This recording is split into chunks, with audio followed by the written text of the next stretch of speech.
법에 대한 관심이 우리 사회를 바꾼다. 박주민 송채경화의 법 바리바리 네 번째 시간입니다. 안녕하세요. 저는 한겨레 21 송채경화입니다.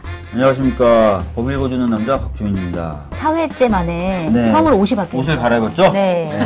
냄새가 나서 더 해야 되겠다.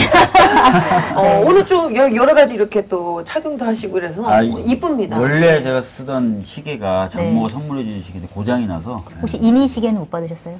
이 시계 구경도 못했어요. 그러셨군요. 네. 네, 이번 추석 연휴 굉장히 길었는데 다른 해와 좀 달랐던 것 중에 하나가 방송 파행이었던 것 같아요. 지금 MBC, KBS가 40일 넘게 그 파업을 진행 중이고 이제 파업하시는 분들은 공영방송 개혁, 그 다음에 경영진 퇴진을 요구하고 계신데요. 네, 그래서 오늘은 이런 방송 파행을 막기 위한 방송법에 대해서 좀 알아볼 예정인데요. 먼저 더불어민주당의 신경민 의원님 나오셨습니다. 네, 안녕하십니까. 네. 오랜만입니다. 네, 예. 그리고 MBC에서 해직되셔가지고 현재 복직투쟁 중이신 박성재 기자님도 나오셨습니다. 네, 안녕하십니까. 네. 박성재입니다. 네, 그리고 방송인 곽현아 씨 나오셨습니다. 예, 안녕하세요. 너무 오랜만이에요. 제 목소리가 지금 좀 갔어요. 아니, 왔어요. 갔다 왔나? 추석 때 제가 영화를 막 여러 개를 봤는데 저 공범자들을 봤거든요. 공범자들. 네. 정말 좋은 영화 보셨네요. 네? 명작이죠, 그러니까요. 명작. 명작입니다. 여러분 꼭 보셔야 됩니다. 근데 바로 또 그곳에 출연하셨던 분들이 오늘 그 영화에 출연하셨던 분들이 나와가지고 너무 반갑네요. 제가 조금 먼저 나옵니다. 그 다음에 박성재 기자. 또 디테일하게. 순서가 좀 이렇게 중요한가요? 저는 중요하죠. 저는 사실 박성재 기자님 딱 등장하시길래 그리고 또 그 MBC 간부 백종문 씨. 백종문 씨가 따지시길래 뭔가 좀 터프한 장면이 나올 줄 알았는데. 저도 업어치기 한 판에 이런 거 하실 줄은. 좀 뭐 이렇게 해서 너무 쭈뼛쭈뼛 하셔가지고.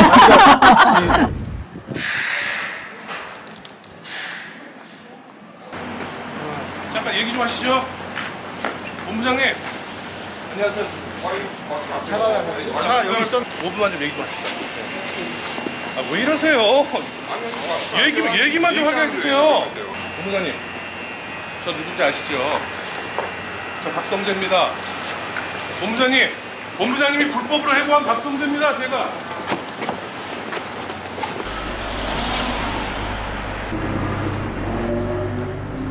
그 프로에 나오는 MBC 사장을 비롯한 임원진들이 당당한 모습을 보여주지 못하더라고요. 맞아요. 다 등 돌리고 계시고 숨고 막. 방송사에서 이렇게 한 30년 이상 근무했다는 사람들인데 이게 카메라 앞에서 도망가면 이게 어떻게 비춰지는지를 알아야 되는데 전혀 그런 거에 대한 감각이 없더라고요. 오히려 당당하게 자기 할 말을 하는 게 이 보는 사람들한테 오히려 더 이렇게 임팩트가 있을 텐데 도망가고 뭐 변명하고 그러니까 한마디로 사장감이 아닌 거죠. 그런 사람들만 골라서 사장을 시켰으니 방송이 제대로 나갈 리가 없죠. MBC가 요새 많이 분위기가 안 좋죠. 특히 얼마 전에 시사인에서 조사를 했는데요. 2017년 대한민국 언론 신뢰도 조사를 했는데 국민들이 가장 불신하는 매체로 조선일보를 제치고 MBC가 1위를 기록했다. 네? 조선일보를 제쳤다고요? 조선일보를 제치고. 네. 아이고 세상에. 그런 기록이 나왔고 또 광고 매출액 같은 경우에도 뭐 작년보다 52%나 하락했다. 이런 뉴스가 계속 나오고 있는데. 아니, 이 정도면 회사가 버틸 수 있어요? 광고 매출이 52% 떨어지면? 힘들죠. 적자, 지금 지상파들이 되게 다 적자입니다. 적자예요? 네, 근데 이 정도 되면은 MBC는 굉장히 힘든 겁니다. 네. 저는 오히려 희망적으로 봅니다. 왜요? 바닥을 쳤잖아요. 더 이상 떨어질 데가 없어요. 이제 올라갈 일만 남았다. 이제 올라갈 일만 남았습니다. 그래서 지금 이렇게 우리 파업 중이잖아요. 근데 후배들하고 같이 토론도 하고 술 마시고 막 하면서 보면은 오히려 의기가 충천해요. 이제 정말 제대로 해보자. 새롭게 바닥에서 그런 마음도 좀 있습니다. 네. 그래서 이 박성재 기자님께서 이렇게 각오를 다지시면서 요즘 다이어트 하신다고.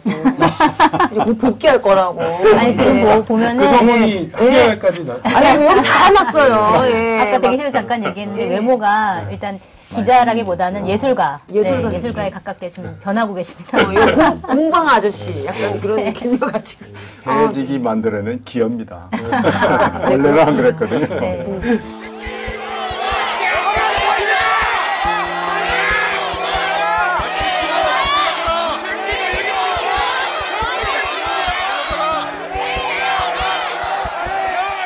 뉴스라는 게 생방송 원칙이 아닌가요? 그렇죠. 그렇죠. 근데 이번에 보니까 뭐 녹화 뉴스를 MBC에서 하고 있다. 뭐 이런 얘기가 들리더라고요. 예, 그 아침 뉴스에 날씨랑 뭐 생활 정보 같은 거 전하시는 우리 계약직 리포터들이 계세요. 그 여성분들이 다 그만두셨어요. 네? 왜냐면은 본인들도 뉴스를 만드시는 언론인인데 네. 녹화로 나가는 거는 용납할 수 없다. 근데 이분들은 파업을 하는 게 아니라 그냥 사표를 내는 거예요. 왜냐면은 할 수 있는 정직원이 자격이 아니니, 없죠. 예, 직원이 조합원이 아니니까 조합원도 법적지위가. 아니고. 아니, 그래서 사실은 근데 10명이나 그만두시고 내려와가지고 저희랑 같이 싸우겠다고 맞아요. 그러셨어요. 그 최소한의 자존심을 건드린 겁니다. 지금 그런 상황인 거죠. 그러니까 아침 6시에 뉴스가 시작하는데 새벽 뭐 2, 3시에 녹화를 해놓고 가라. 뭐 이런 식으로 지시가 떨어지니까.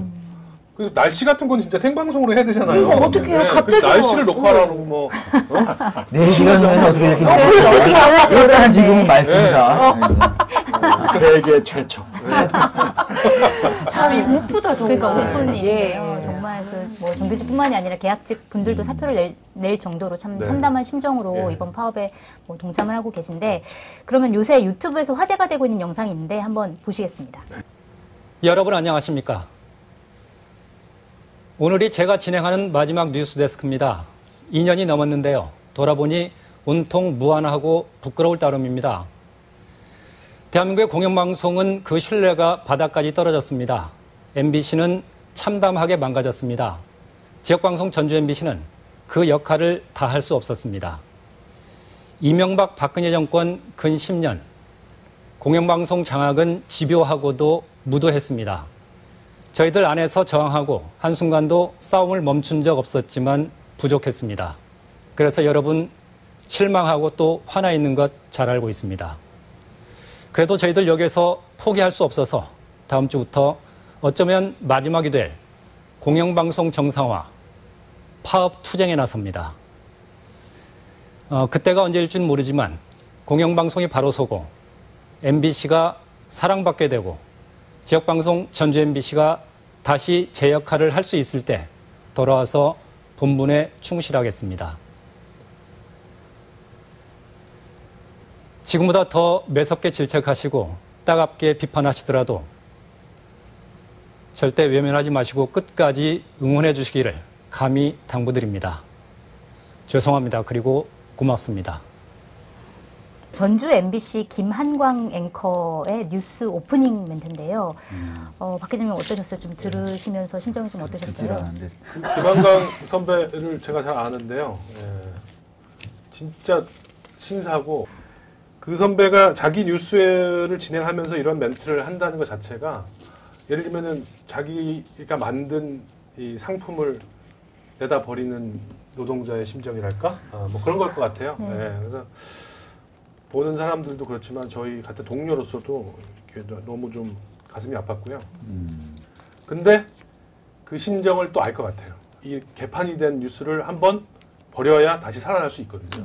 그냥 이런 식으로 대충 타협해가지고 뭐 이렇게 명을 이어간다는 거는 뭐 언론인으로서 자존심이 용납이 안 된다는 그런 의미가 아닌가 싶어요. 네.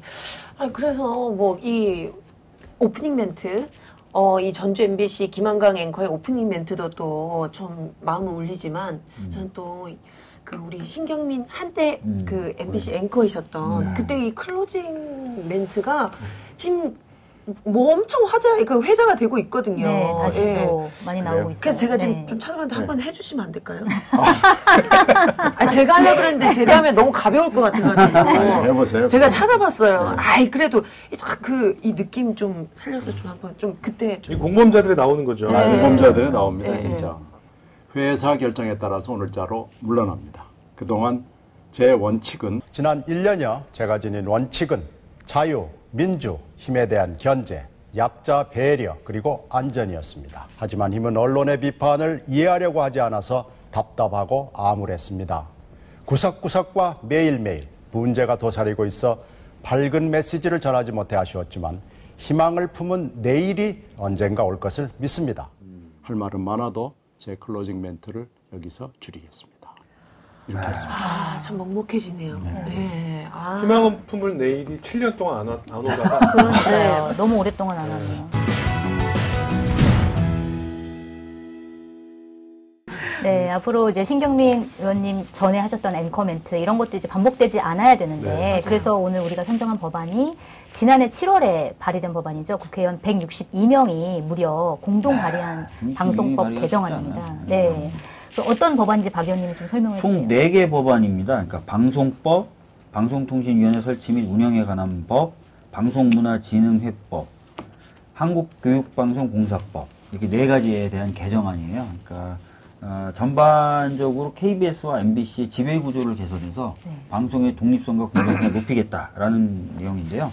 공영방송 그 여야 추천 이사 구조를 바꾸는 걸 핵심적인 내용으로 해요. KBS 이사회는 지금까지는 여와 야가 추천하는 비율이 7대4였고요. MBC의 경우에는 MBC 방송문화진흥회의 경우에는 6대3이었는데 이것을 다 7대6으로 조정하는 내용을 담고 있습니다. 이렇게 되면은 그래도 뭐 여당에서 추천하는 위원 숫자가 많긴 많지만 한 명 정도밖에 차이가 없어요. 과거에는 뭐 3명 이상 여당이 추천하는 이사가 많았거든요. 근데 1명 정도 많은 걸로 막 전권을 휘두르기는 어려워요. 그래서 예전보다 훨씬 더 공정하고 독립된 방송 할 수 있을 것이다 라는 생각에서 이 법안을 냈던 것입니다. 그리고 노사 양측에서 5명씩 편성위원회를 구성하고 이사회 회의록을 공개하고 이런 내용들도 담고 있어요.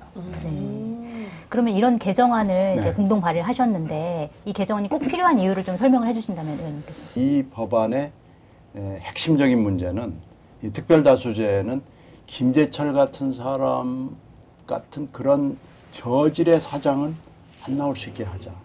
여와 야 추천 이사들이 그래도 조금이라도 공감이 가는 하여튼 중간직 이상의 사람을 만들어내자라는 겁니다. 그리고 편성위원회법은 그렇게 사장을 만들어 놔서도 혹시 또 이상한 사람이 와서 전권을 휘두르고 이상한 짓을 하는 것을 막는 장치를 위해서 노사 동수로 편성위원회를 만들어서 편성과 편집과 이런 공정성과 객관성을 확보하자.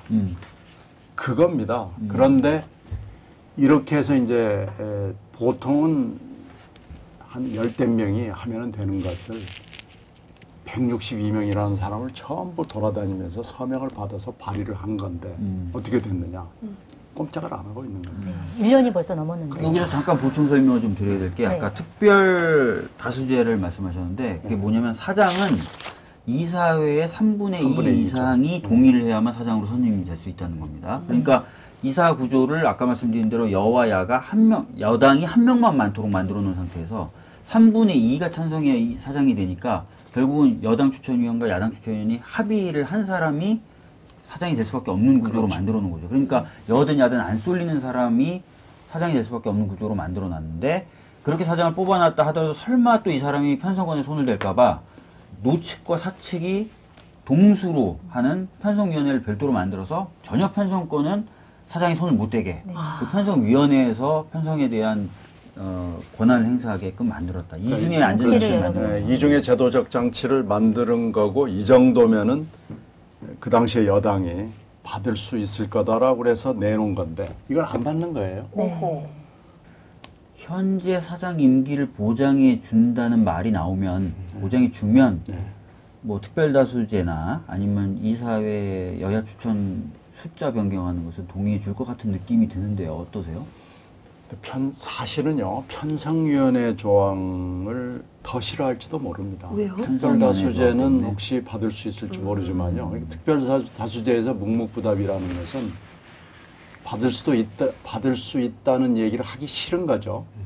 그런데 편성위원회를 노사 5대5로 구성한다는 것은 명백하게 노라고 얘기를 했거든요. 그러니까 이게 훨씬 더 거부 반응이 큰 거죠.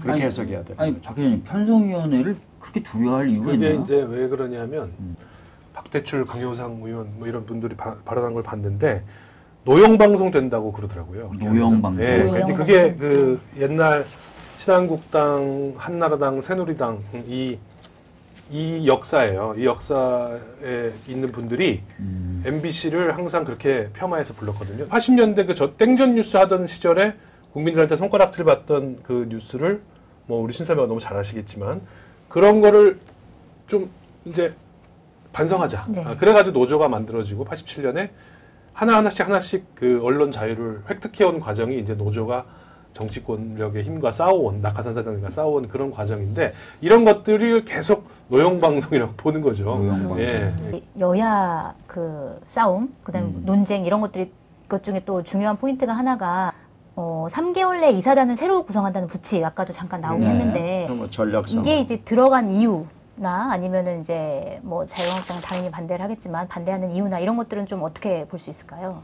그런 의미가 더 있는 것 같아요. 지금 이제 저희가 물러나라고 하는 MBC 김장겸 사장하고 KBS 고대영 사장 있잖아요. 네. 이 양반들을 지키겠다는 거죠. 기자의 느낌으로는 홍준표 대표가 김장겸 사장이나 고대영 사장하고 뭔가 이렇게 네트워크가 되고 있다 지금. 네. 네, 그래서 내가 홍준표 대표와 자유한국당이 이 프레임을 몰고 가고 고대영 김장겸 사장은 그냥 거기 코가 꿰가지고 끌려가는 형국이 아닌가. 아니 홍준표 대표가 예전에 종편 만드는 미디어법 통과시킬 때요. 그때 원내대표였어요. 그때 제가 노조위원장이었거든요. 그때 홍 대표를 좀 만나달라고 해가지고 저희 노조위원장단이 찾아갔어요. 방송사 노조위원장이 찾아가가지고 저녁을 사더라고요. 그래서 제발 좀 그런 법 좀 통과시키지 말라고.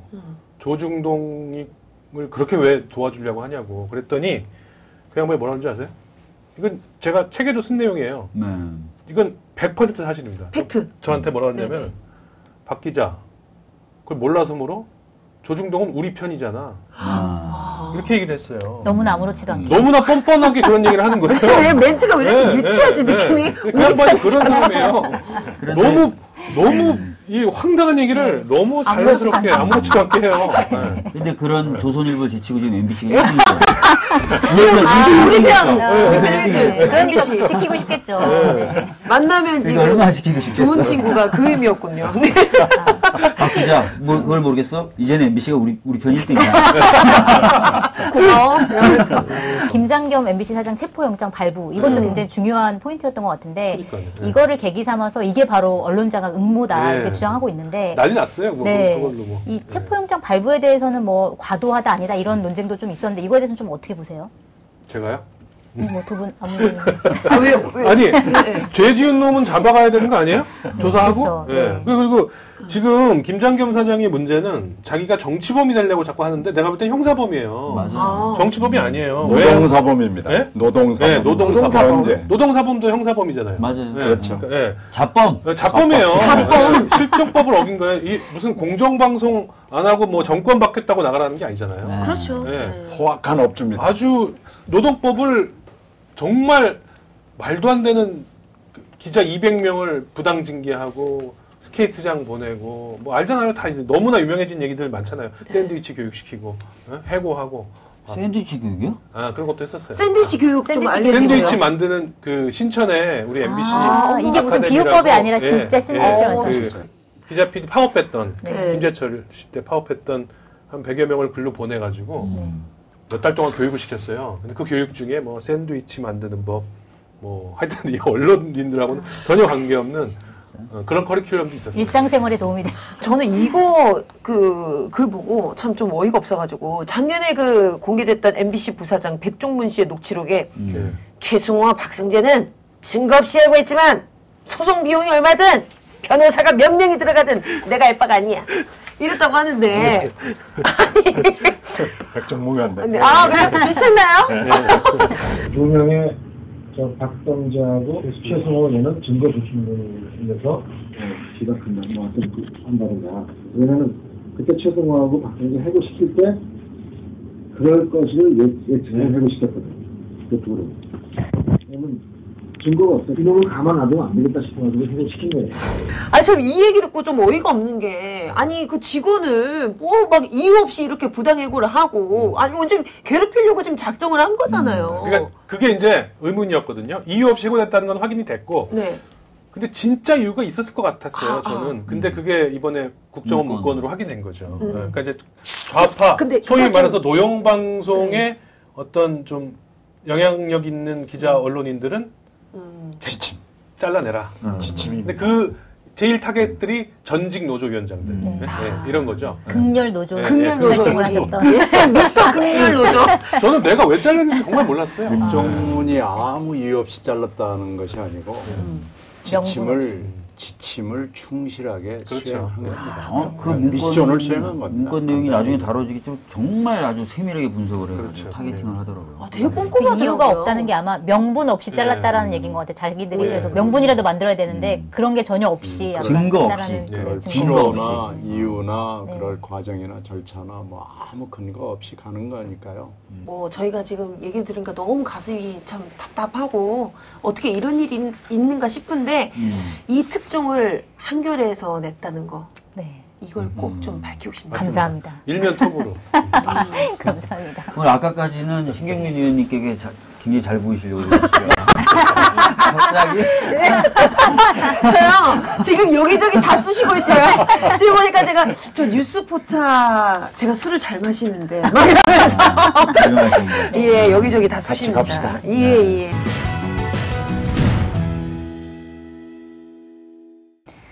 네, 이렇게 엄청난 일들이 많이 벌어졌는데 이게 개정안 자체가 그러면은 문제가 없나 이런 논의도 좀 필요할 것 같아요. 그래서 아까 조금 나오긴 했지만 이게 이제 야당 지금 자유한국당의 합의를 이끌어내기 위해서 최대한 노력한 법안인데 이거보다 조금 더 그러면 혹시 공정성을 더 담보할 수 있는 개정안은 새로 만들 수는 없는 것인가? 라는 부분에 대한 논의도 이제 조금씩 나오고 있는 것 같아요. 그래서 이 부분에 대해서는 좀 어떻게 개정안은 보시는지. 만들어야죠. 네. 통과 여부는 이제 그 다음 문제고요.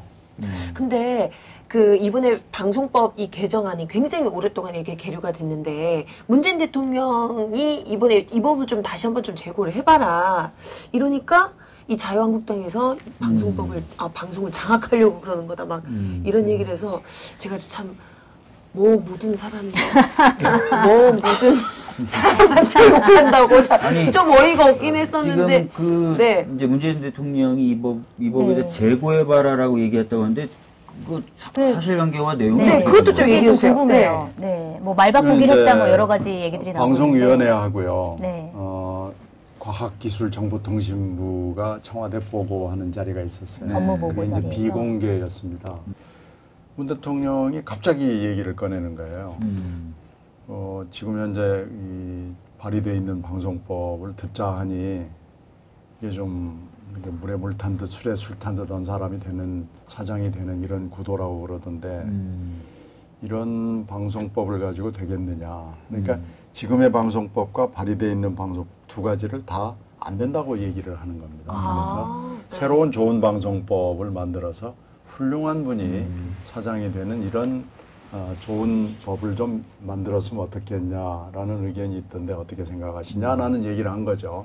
실제로 이용마 기자 지금 투병 중인 박 기자와 같이 해직이 되어 있는 이용마 기자 같은 이는 저하고 만나서 얘기를 할 때 저한테 사정을 합니다. 신 선배, 이 법은 절대 통과시키면 안 됩니다. 걱정하지 마라. 어차피 자유한국당이 맡고 있기 때문에 통과 안 된다. 이 방송 보면 자유한국당 통과시킬 것 같은데. 그러게요. 저거 통과해야겠어. 사실 우리한테 유리한 법이었어. 그러죠. 그래서 이제 이용마 기자는 왜 그러냐. 지금 문 대통령께서 말씀하신 그 얘기를 하는 겁니다. 자, 우리가 여기서 굉장히 오랫동안 이 바닥에서 밥을 먹고 살았는데 이 법이 만약에 통과되면 좋은 사람이 사장이 된다는 보장이 없습니다. 박 기자님은 어떠세요? 지금 발의된 저는 이용마 씨 의견에 사실 꽤 찬성하는 편이에요. 네. 왜냐하면은 쉽게 얘기하면 여야가 합의로 만약에 그 여야가 추천한 이사들이 합의로 사장을 뽑게 하자. 네.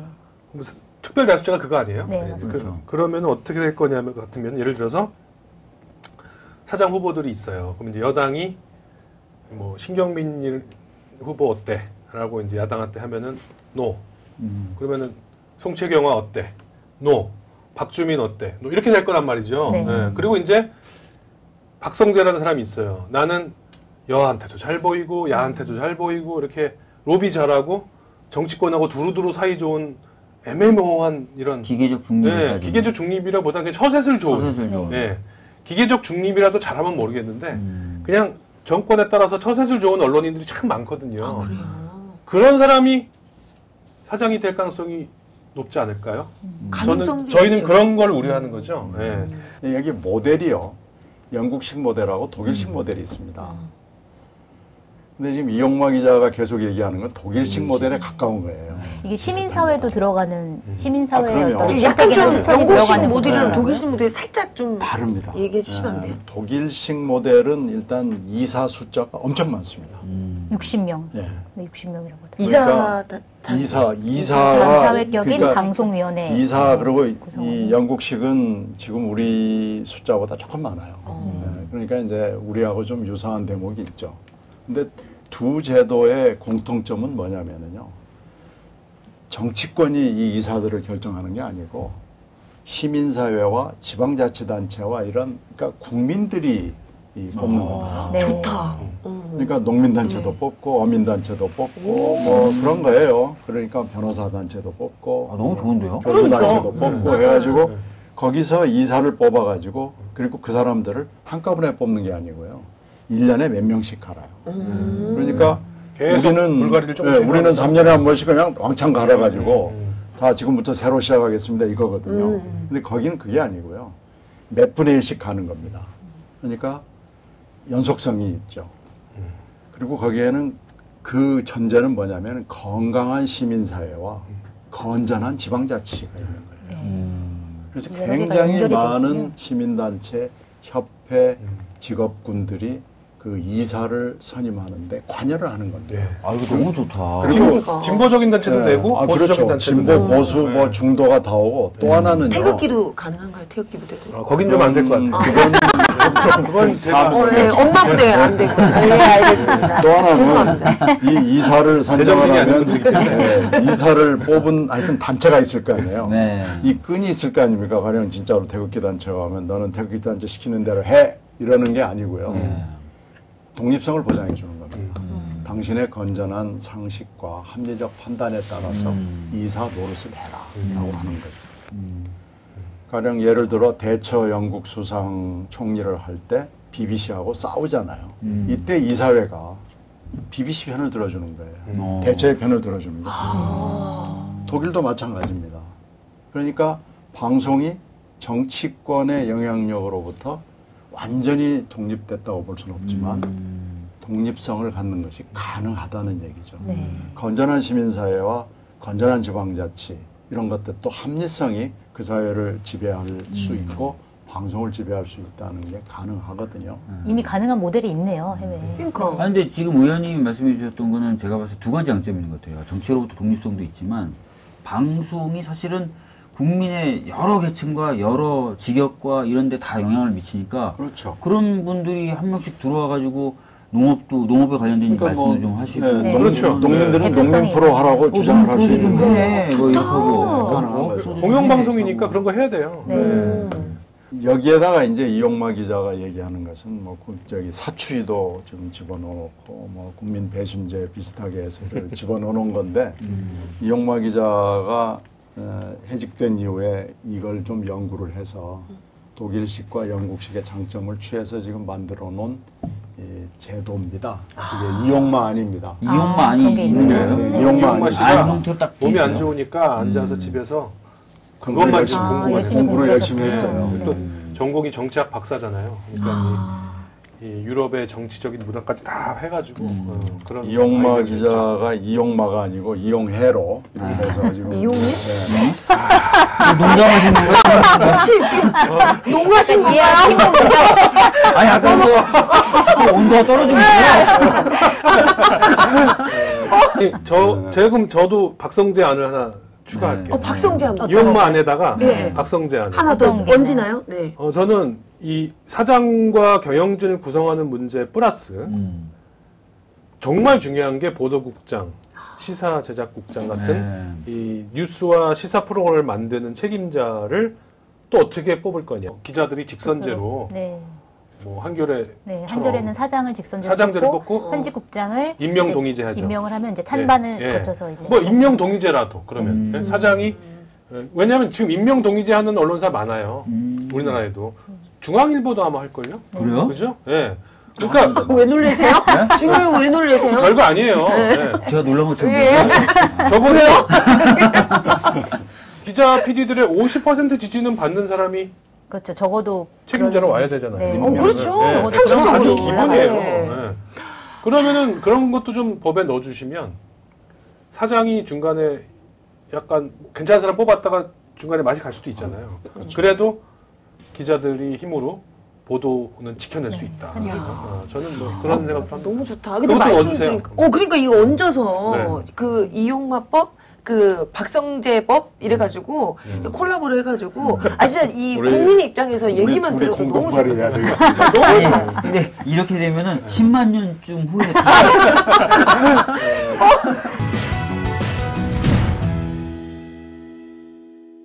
제대로 된 언론을 만들기 위해서는 이제 이런 여러 가지 경영 구조나 아니면은 이제 잘못된 사람들을 처벌하는 것도 중요하지만 그 기자도 바뀌어야 된다. 언론 스스로가 바뀌어야 된다. 이런 얘기도 많이 나오고 있는데 저도 기자지만 사실 이제 기레기라는 말이 요새 많이 나오잖아요. 그런 얘기 들으면 굉장히 마음이 아픈데 저도 그 말 많이 썼어요. 세월호 세월호 옆에 안 쓰면서 온통 다 기레기인 거야.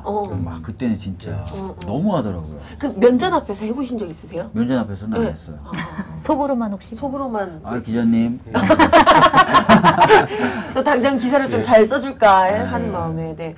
근데 의원님도 뭐 기자 출신이고 하시니까 그러니까 그 인터넷에 보면요, 뭐 일베 기자, 뭐 이런 뭐 진짜 뭐 버젓이 막 활동하고 있는 기자들도 있고, 그리고 요즘 뭐 신문이나 방송 보면 아니 어떻게 이런 식으로 프레임을 씌워가지고 기사를 쓰나, 정말 이것도 어떻게 보면 좀 왜곡 보도인데 심하다 싶을 정도로 그런 보도들이 많거든요. 근데 그런 분들은 어떻게 본다면 이제 만약에 이게 언론 정상화가 된다면 그분들 이렇게 자를 수는 없잖아요. 어떡해요? 그게 사실은 좀 고민이죠. 네. 그렇다고 그래서 또 전 정권들이 했던 것처럼 해직을 할 수는 없는 거고요. 네. 마음에 들지 않더라도 법과 원칙과 절차에 따라서 할 수밖에 없는 상황이고요.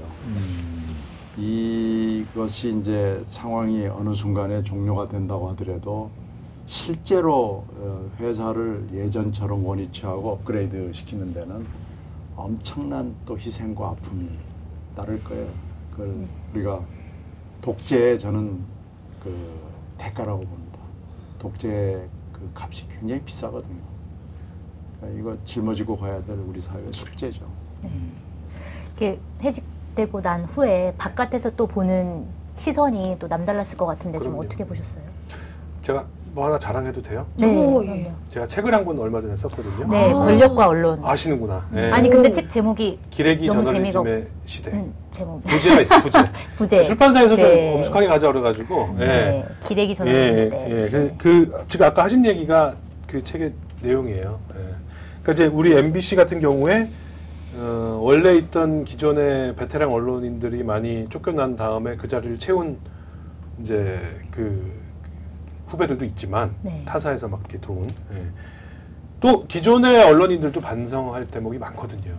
이게 이제 이 공영방송의 개혁 문제가 전체 언론 개혁의 시발점이 돼야 된다, 저는 그렇게 보고요. 그 내용은 예를 들어서 검찰 개혁, 재벌 개혁 이런 거는 정치권과 공정이라든가 이런 그 권력의 힘으로, 정치의 힘으로 할 수 있잖아요. 네, 법과 제도를 만들어서 하는 거니까. 근데 언론 개혁은 법과 제도로 안 돼요. 왜냐하면은 언론사마다 다 지배 구조가 다 다르고, 구조가 다 다르고, 인터넷 언론도 있고, 신문의 문제와 방송의 문제가 다르고, 방송의 문제는 또 공영방송과 민영방송과 종편이 다 달라요. 네. 이렇게 복잡한 문제인데 핵심은 딱 하나예요. 언론인 스스로가 반성을 해야 돼요. 언론 개혁은 언론인들이 해야 돼요. 지금은 안 하면은 망하게 돼 있어요. 왜냐? 독자나 시청자들이 너무 똑똑해졌거든요. 맞아요. 네. 이제 조금만 우리 저 곽현아 씨도 딱 보면 알잖아요. 이 기사 문제 있는 거다. 저는 딱 보면은 기자들 이 관상도 나와요. 그럼요. 아니 예를 들면은 홍준표 대표가 뭐 자기 비서관 뭐 도청 그 너무 황당하던데. 뭐 했다고 해가지고 처음에 막 이거 문재인 정부에서 이래도 되는 거야? 라고 했다가 이제 팩트 체크 쫙 들어가니까 나오잖아요. 이게 말이 안 된다는 게. 저도 좀 지켜봤어요. 이거 처음에 이거 이상한데 하고 했는데 팩트 체크가 쫙 되더라고요. 그러니까 이건 얘기가 안 되는 거구나. 알잖아요. 이거를 언론보다 먼저 알아요. 이 네티즌들. 맞아요. 예, SNS 통해서 다 공유되고 그럼요. 다 알아요. 그 힘이 촛불을 만든 거잖아요. 맞아요. 사실은. 예. 언론 그러니까 운영이 안 좋은 상황. 개혁하고 반성하고 참여하지 않은 언론은 망하게 돼 있어요. 이제 앞으로. 살기 위해서 반성해야 되고 개혁해야 되는 시대가 곧 온다. 저는. 그리고 그 가장 먼저 반성하고 가장 먼저 개혁하는 언론이 공영방송이 될 것이다. 왜냐? 너무 처절하게 그걸 겪었기 때문에 저는 그렇게 봅니다. 그래서 그리고 이제 그 MBC에 새로 들어온 100여 명의 그 친구들은 네. 제가 선배거든요. 저보다 선배 하나도 없어요. 다 후배예요. 아, 그렇겠죠. 제가 복직하면 네. 정신교육을 제대로 시킬 거예요. 아. 제가 사내 폭행 쫓아내는 많이 알죠. 네. 제가 진짜 정신교육. 그중에 정신 못 차리는 샌드위치 만들고 못 이런 거 차리는 말고. 분들은 아니 샌드위치 만들고 기사 쓰는 교육, 말고. 기사 취재하는 교육, 제대로 된 교육. 제대로 된 기자로 만들어야죠. 그렇죠, 그렇죠. 네. 그래서 MBC 제대로 너무 잘하실 것 같아요. 네, 근데. 너무 때릴 수는 없고 호랑이처럼 무서우시고. 기반장을 하는 거예요. 했잖아요. 그래서 네. 니네 제대로 반성하고 우리 다 같이 훌륭한 국민을 위한 보도하자. 그러면 우리 식구다. 우리 MBC 기자다. 이렇게 같이 가자. 이렇게 무서운 분이 무서워하셨다는 신의원님 얼마나 무서우셨던 거예요? 샌드위치 100개 써? 이런 거 아니에요? 아니 뭐 무서워하지. 옛날에 너네 너무 제가 빽빽이 어릴 때 백장 써와. 막 이런 거. 같이 모시고 일을 했었으니까. 저 그런 사람 아닙니다. 제가 입사할 때 이미 데스크였어요. 네. 무섭죠. 근데 반면에 이제 JTBC 같은 경우에는 요즘에 너무 많은 국민들의 사랑을 받는데 그러게요. 이게 손석희 사장님 혼자만의 힘? 아니면 뭐 이게 뭘까요? 이게 글쎄요. 언론이라는 게 또 이렇게도 되는구나 그런 이런 것도- 느낌도 네. 국민분들 가지고 계시거든요. 홍 회장이라는 경영진이 개입을 하지 않은 겁니다. 그게 포인트네요. 또. 그게 네. 굉장히 그게 중요한 포인트고요. 그거를 이제 보장받고 아마 그렇죠. 가셨던 근데 거죠. 이제 사람이라는 게 약속을 안 지킬 수 있죠. 네. 네, 그걸 홍 회장이 일단 지켜준 게 굉장히 중요한 거였고요.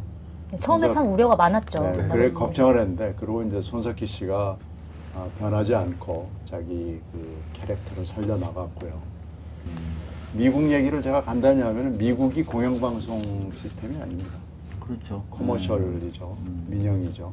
근데 미국의 그 네트워크 뉴스가 굉장히 합리적인 보도를 해요. 그건 무슨 얘기냐면은 그 소유와 그 경영과 그 편집이 분리되어 있다는 거죠. 그 JTBC 경우에서 보여줬듯이 소유와 그 편집이 분리되어 있다는 것이 굉장히 중요한 거고 그 사회의 합리성이 거기서 나타나는 건데 그게 JTBC에서 최근에 구현이 된 겁니다. 예. 그러니까 소유와 경영의 분리, 네. 그 다음에 더 나아가서 편집과 네, 보도의 이제. 또 하나의 분리. 네, 그렇죠. 이게 독립성. 있었기 때문에 네. 손석희 사장 그래서 손석희 씨의 캐릭터가 빛이 난 거죠. 캐릭터가 빛을 발하고 근데 네. 손석희 앵커가 지금 이렇게 잘 됐잖아요. 좀 약간 배 아프진 않으셨어요? 저거 내가 할 수 있었는데. 내가 JTBC야! 이런 생각 혹시 해보신 내가 왜 적 출마했지? 없어요? 그러니까. 이런 생각 한번 해보신 적 없으세요? 글쎄요. 뭐라고 답조정을 있어. 왜냐면 아까 그게 손석희. 아니, SBS가 국내 방송사 최초로 사장 임명 동의제를 도입하기로 했습니다. 사장은 SBS 제작 인원의 60%, 편성 시사교양 최고 책임자는 각 부문 인원의 60%, 보도 최고 책임자는 50% 이상이 반대하면 임명할 수 없습니다.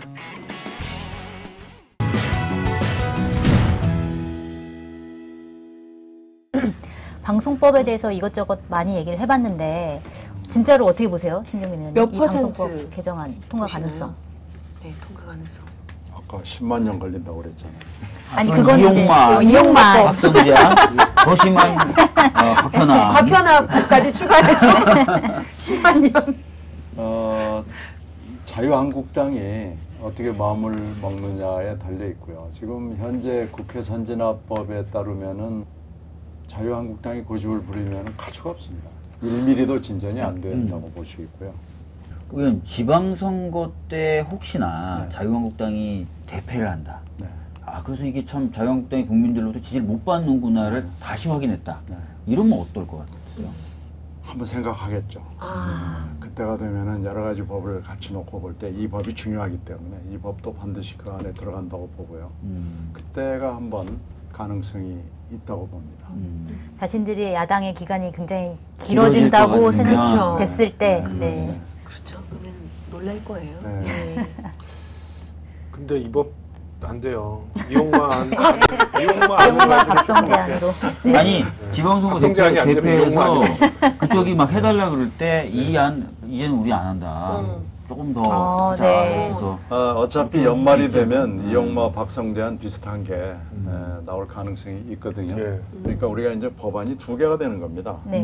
그 2개를 놓고 한번 생각해 보겠습니다. 네. 기대를 하고 있겠습니다. 지금 파업하고 있는 후배들과 파업을 바라보시는 국민분들께 한 말씀씩 좀 해주십시오. 제가 클로징 멘트를 하고 회사를 떠난 지가 벌써 오래됐습니다. 정권도 몇 번 바뀐 거죠. 그런데 MBC가 점점 나빠졌다는 소식, 그리고 그 MBC가 저에게 매우 적대적인 매체가 됐다는 것이 사실 가슴 아픕니다. 제 친정이기도 하지만 사실 국민의 방송이었고 그런 자부심을 가지고 있었거든요. 그 자부심을 곧 찾도록 하겠습니다. 저도 노력을 할 거고요. 그 자부심을 찾아서 우리가 국민에게 방송을 좋은 방송으로 돌려드리는 날이 곧 올 걸로 확신합니다. 자, 함께 갑시다. 네. 아니 다시 9시 뉴스에 보는 것 같아요. 박성재 기자님 그러면 저는 시청자와 국민께 MBC 파업을 하는 구성원의 한 사람으로서 꼭 드리고 싶은 말씀이 있습니다. 뭐냐면 공영방송의 주인은 국민이잖아요. 이게 이 MBC를 되살려야 하는 이유는 MBC가 뭐 예전에 화려했고 잘나서가 아니고 국민의 것이기 때문에 그렇습니다. 그러니까 저희는 국민의 품으로 돌아가서 국민의 명령을 받는 언론인, 권력을 감시하는 감시견, 국민의 명령을 받는 개가 되고 싶다는 거죠. 그러니까 지금 MBC에는 진짜 수백 명의 미래의 손석희, 신경민, 최승호가 잘하고 있는 거예요. 신경민 선배도 예전에 땡전 뉴스 하시던 기억을 반성으로 지금 참된 언론인이 되셨듯이 저희도 그런 기억이 있기 때문에 그리고 이게 바닥까지 추락했기 때문에 다시 일어서고자 하는 거거든요. 그러니까는 조금만 더 응원해 주시면 저희가 국민의 품으로 돌아가서 진짜 제대로 된 공영방송 한번 해보겠습니다. 응원하겠습니다. 네.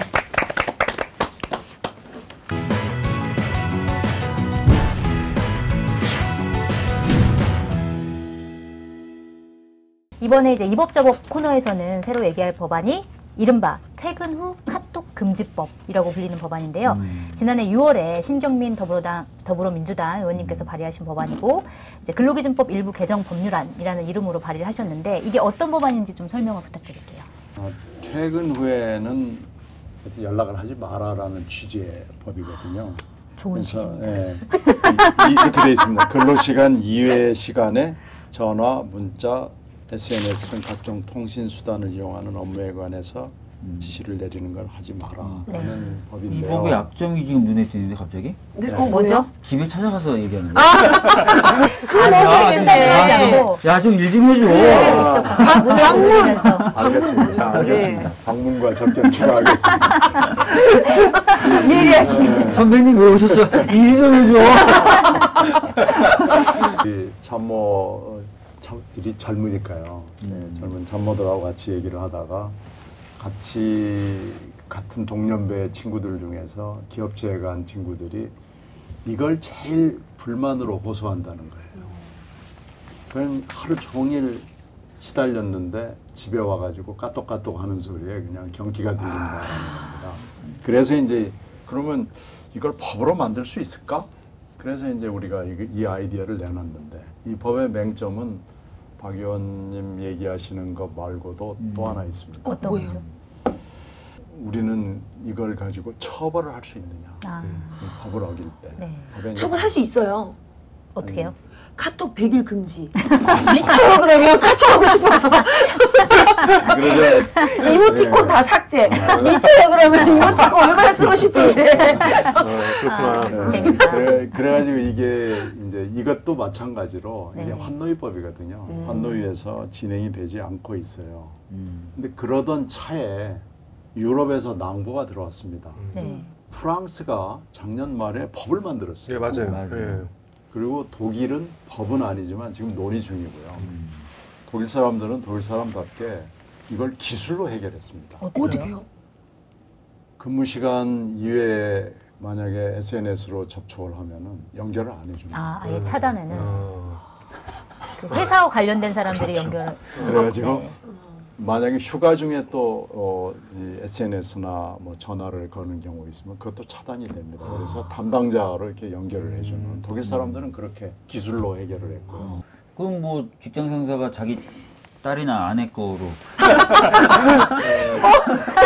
나야 일 좀 해라. 이제 저런 사람들은 잡아다가 쳐버려요. 정말 얄밉네요. 그래가지고 야 일 좀 해. 아, 웃기다. 그래서 이게 지금 환노위 전체 회의에 돼 있고요.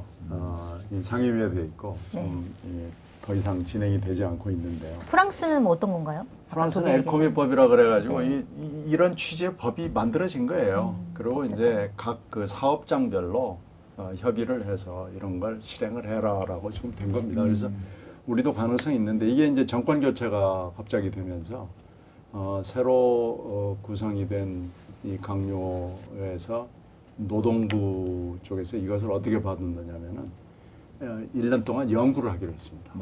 그래서 현재 지금 연구가 진행 중이어서 이것을 강행을 하는 제가 내놓은 것 같은 이런 법안으로 할 거냐 아니면은 협의나 합의에 의해서 할 것이냐 사업장에 맡기는 거죠. 노사 간 협의를 통해서 사회적 논의가 되고 이것이 정부에서 받았고요. 일단 또 하나는 저는 몰라도 카톡 금지법은 다 합니다. 네. 네, 그래서 제가 이름을 넣으셨어야죠. 그러니까요. 신경민법으로 신경민 카톡 금지법 이런 식으로 한 달 걸치셨어야죠. 그때는 몰랐어요. 대선 국면에서 유승민 의원이 역시 유 의원답게 이것을 시간으로 계산해서 돈으로 환산해서 지불하는 법을 만들었고요. 또 다른 의원도 이것을 약간 변형한 법을 만들어가지고 이 유사 법안이 지금 많이 있습니다. 그래서 이 법안을 법안으로 만들지 뭘로 만들지는 결정이 안 돼 있지만 이 법의 취지에 공감하는 사람은 거의 전 국민의 대다수라고 확신합니다. 그러니까요. 혹시 보좌진들이 너무 괴로워서 자체적으로 만든 거 아닐까요? 보좌진들 엄청 좋아하고 있죠. 의원님이 하도 문자를 많이 보내가지고 우리가 이거를 막을 수 있는 법안을 아니에요. 신경민 의원님은 항상 찾아가세요. 뚝뚝뚝. 누구세요? 나야. 일기는.